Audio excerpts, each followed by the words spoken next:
Hi నమస్తే అండి. గోంగూర పుంటికూర, మేమైతే పుంటికూర అంటాము. పుంటికూర పుల్ల పుల్ల పుంటికూరలో శనగలు వేసుకొని వండుకుంటే చాలా బాగుంటుంది. అన్నంలోకి అయితే చాలా టేస్ట్ ఉంటుంది. 2-3 ముద్దలు ఎక్కువ తినొచ్చు అనమాట. అప్పుడప్పుడు నోరు టేస్ట్ లేనప్పుడు ఇట్లా చేసుకొని తినండి, చాలా కమ్మ కడుపుండా తింటారు.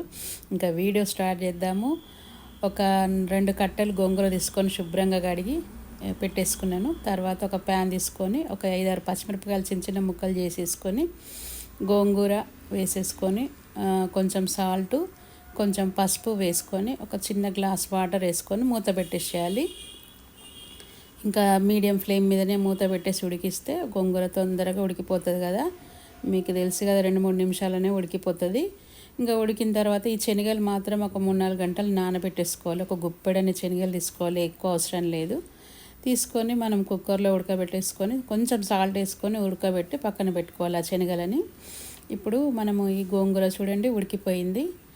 ఉడికిపోయిన గోంగూరను కొంచెం చల్లార్చాలి.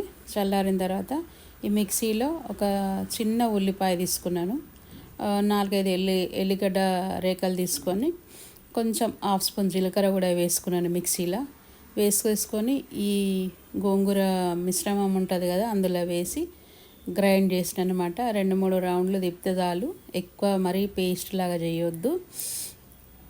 తర్వాత ఈ శనగలు ఉన్నాయి కదా, శనగలు ఉడకబెట్టుకొని పక్కన పెట్టుకున్నాం కదా. ఇప్పుడు తాలింపు వేసుకోవాలి.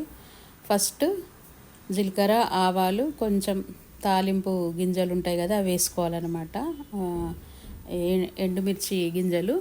తర్వాత ఈ ఎండుమిర్చి కూడా అవి వేగిన తర్వాతనే ఎండుమిర్చి వేయాలి, ముందేస్తే ఎండుమిర్చి మాడిపోతుంది కదా.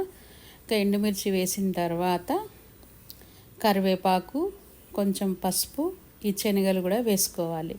ఈ శనగలు వేస్తే నూనెలో ఫ్రై అవుతాయి కాబట్టి బాగుంటుంది అనమాట. ఇప్పుడు ఎల్లిగడ్డ కూడా ఒక 4-5 ఎల్లిగడ్డ రేకలు తీసుకొని కచ్చా పక్క దంచి అందులో వేసేసేయాలి. వేసేసి ఇంకా ఈ శనగలు కూడా వేసుకొని బాగా కొంచెం చిటికెడు ఉప్పు చిటికెడు పసుపు కూడా మళ్ళీ వేసేసుకొని కొద్దిసేపు 1 నిమిషం పాటు ఫ్రై చేయాలి. కొద్దిగా ఫ్రై అయిన తర్వాత ఈ గోంగూర మనం పేస్ట్ చేసుకున్నాం కదా ఆ పేస్ట్ వేసేసుకోవాలన్నమాట. వేసేసుకొని 1 నిమిషం పాటు కలిపి దించేసేయాలి. కొంచెం ఎల్లిగడ్డ వేసినాం కదా ఆ పచ్చి వాసన పోయేంత వరకు జస్ట్ ఇట్లా వేయించాలి అంతే. 1 నిమిషం పాటు వేయించేసి వేరే బౌల్లోకి తీసుకొని సర్వ్ చేసుకోవడం. ఎంత బాగుంటుందండి, చాలా బాగుంటుంది. ఈ రెసిపీ మీకు నచ్చితే తప్పకుండా లైక్ చేయండి, మన ఫ్రెండ్స్ అందరికి కూడా షేర్ చేయండి, సబ్స్క్రైబ్ చేయడం మాత్రం మర్చిపోకండి. మరొక మంచి వీడియోతో మళ్ళీ కలుద్దాము. అంతవరకు టేక్ కేర్.